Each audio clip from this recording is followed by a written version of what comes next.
Hello. Today I thought I'd talk to you a bit about. I made a video a while ago about now's a good time to get into van life. A couple of weeks ago, and a couple of subscribers contacted me and said they were thinking about van life and asked my thoughts on it and how to get into it because they're almost in the process of buying a van. So, and they're a little bit worried, I guess, about different things. So I can't really say what everyone should do because everybody's going to be slightly different. So that's where it's sort of difficult. But I can tell you my thoughts when I was transitioning from house to van and all the things that I thought about. So that might help some of you guys out. It might sort of reflect what you're doing at the moment, what your thoughts are. It might sort of cover some of the stuff. So that's about the best I can do. I can give my advice on what sort of van. Maybe I'll talk about that towards the end. So yeah, when I first started thinking about getting a van and moving into a van, it didn't just sort of happen. I wasn't confident. I didn't think, yeah, I've got a van, I'm gonna go do this. It didn't happen like that. I split up with my partner. I was waiting for her to receive some money for my part of the house. Wasn't a lot of money. So yeah, I was waiting for that money to come, and then I was deciding what I was gonna do, whether I was gonna go rent, buy, or as I've done now, get a van.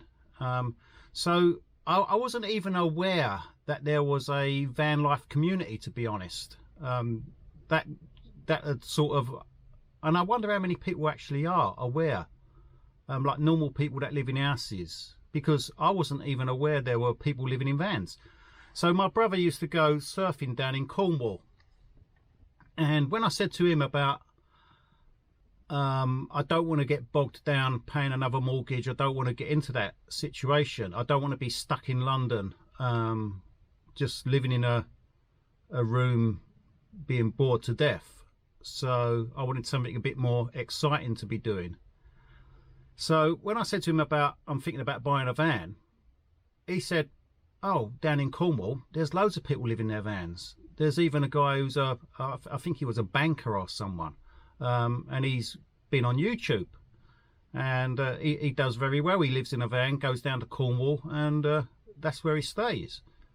So I sort of had a look on YouTube. I was already on sort of YouTube as a viewer. I watched a lot of YouTube videos. So I searched van life, probably the same as what you guys have done. And I can't remember who were the first people to come up. But Urban Motorhome, Darren, and I've told Darren this story as well, I think. I watched him, and he had sort of big hair, big beard, and yeah, I think he had bought his motorhome a couple of months. I think he had it about 2 months, and it was his very first video. It was his introduction to his new van, and he was going to live van life. That's the very first video I saw, and like I say, I think Darren was about, well, it was his very first van, as I say. So I listened to the video, watched it, and then I sort of flicked through and found a couple of other ones. And straight away I thought, well, if that guy Darren can do it, Urban Motorhome, if he could do it, I can do it. At the time I was sort of into outdoors. I've all my life I've been into outdoors. I've been a fairly successful climber, mountaineer, climbed to a very good standard, and I used to sort of do a lot of decompression diving and stuff like that. So I've always been into mountain biking. I've always been into sort of outdoor activities, and I used to go away pretty much every weekend. When I was with my partner living in an house, I used to go away weekends and sleep outside me car. Or I used to have an estate car at one point. I slept in the back of the car, so I wasn't total new to sort of camping and outdoors. I've always sort of been into that sort of activity throughout my life. So I decided, yeah, I'm not gonna buy an house. I'm not gonna get into renting. I'm gonna go get this van. And I went and had a couple of well, I started looking on eBay and Auto Trader, and I quickly sort of got scared of buying something that was used, a second-hand van, because of the high mileage. And my brother, he used to be a builder, so he's always sort of had vans, and in the past he's always bought new vans, brand new vans, and had problems with them. The vans don't seem to be too reliable, unlike what people think.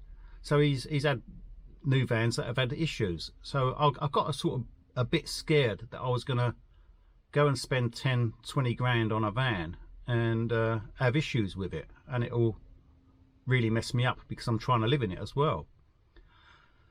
So yeah, I decided I was going to buy a new one, and that was it. I made that choice, that the easiest solution for me was to buy a van that I knew had no issues, and if it did have an issue, I could take it back and get it fixed without any problem. Because I was working as well. I was working down in London as in a school, so I didn't want to sort of mess up and have to get stuck somewhere with a broken down van, basically. So yeah, I went to the dealers, had a look around, and I found it sort of quite difficult making the choice. I wanted a big van with lots of room, one of those ones with like the U-shaped lounge at the back. And then I thought about parking the bloody thing around London. So I went back, spoke to my brother, and he said he'd get something smaller. So I went back and I had another look at the dealers. The dealer must have thought I was stalking him or something, because I went back a number of times, and I'd have a look around, see if I was basically looking for something that sort of grabbed my attention and said, this is the one. And that didn't happen, although I did find one that was very similar to this that I liked, and but it was too big. It was like I think it was like 8.2 meters, and my brother said I wouldn't buy that. It's just too big. You couldn't park it, and you struggle getting it into bays in London. So it'd be all right when you're out of town, but around London you'd have problems parking it. So that's when I sort of got to the idea of I didn't want a make-up bed. I wanted either a drop-down bed or a permanent bed that I didn't have to make each night. So that was one of the big issues with me choosing a van. And then I found this one, which had the drop-down bed up top. So this has got like an electric drop-down bed. So the bed is permanently made. There's enough room underneath to have another. It's got like 2 double beds, so I've got plenty of room. But the other reason for getting a motorhome rather than doing a self-build was because I'm quite capable of doing a self-build. I'm very sort of I was a maintenance person at the school, basically, so building a van would have been no issues. It's just having the time and a place to build it. And if you're sort of getting into van life, I would say cost wise, if you're talented enough to build a van, then that is probably the better way to go, because you can repair everything that gets damaged. And over time, certain things will get damaged. You will have minor scrapes and bangs and knocks and mess things up. And yeah, I'll do a self-build if it was down to me personally. The more squarer the van is, the easier it'll be to clad it out and to furnish the inside, because having an odd shaped van like Sue's van, she's got some sort of angled thing at the top like this, and it become very difficult for her to finish off the cladding and the interior of the van and put in cupboards. So I had to help her there, and we had to get very creative how we actually mounted things up the top of the van, because she's got like a fiberglass high top roof, so she couldn't really screw to the roof either. So that's all things to consider. But shape wise, I would go with something like a Peugeot Boxer or a Luton type van, just simply because it's square and easy to clad. So yeah, I went with a motorhome just simply because it was the easy solution.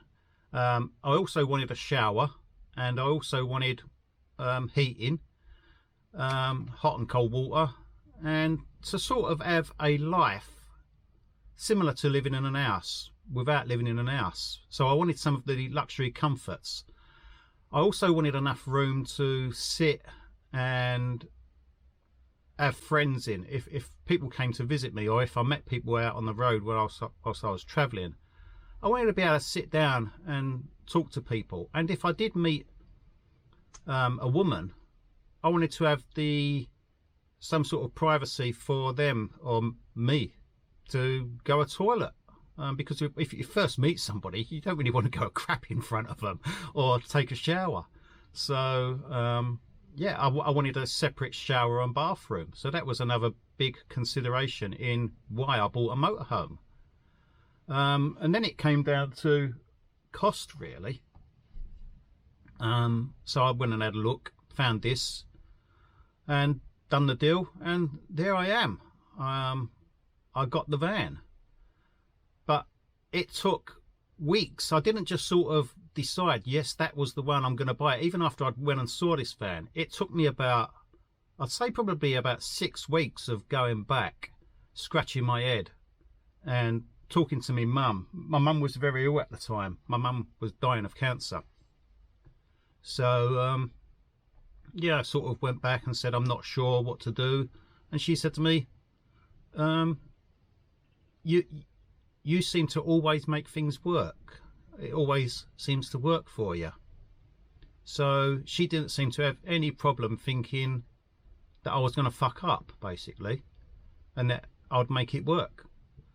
So with that, I got the van, moved into it, and that's that. A couple of weeks later, I sort of got a bit bored on what I was doing. I had nothing to do around London, so I went on an outdoor meet, one of the Vanlife meets, and met a couple of guys, and that's the story. We went up to Scotland and started this channel. So I started this channel about it must be August, September, October, November, December, 4 months. I had the van about 4 months before deciding to start a YouTube channel, and that was it. The NC500 was the very first video. So if you haven't seen that, maybe go and have a look at the Scottish videos I have, because that's the introduction to the channel and the start of it all. So yeah, for you guys that are sitting there thinking, I'm nervous and I don't really know if I can do this and I don't know if I want to do it, I had the same thoughts. It's a very scary process of deciding that you're going to make the leap. But I think once you've made that leap and you've decided that that's what you're going to do, then you won't look back.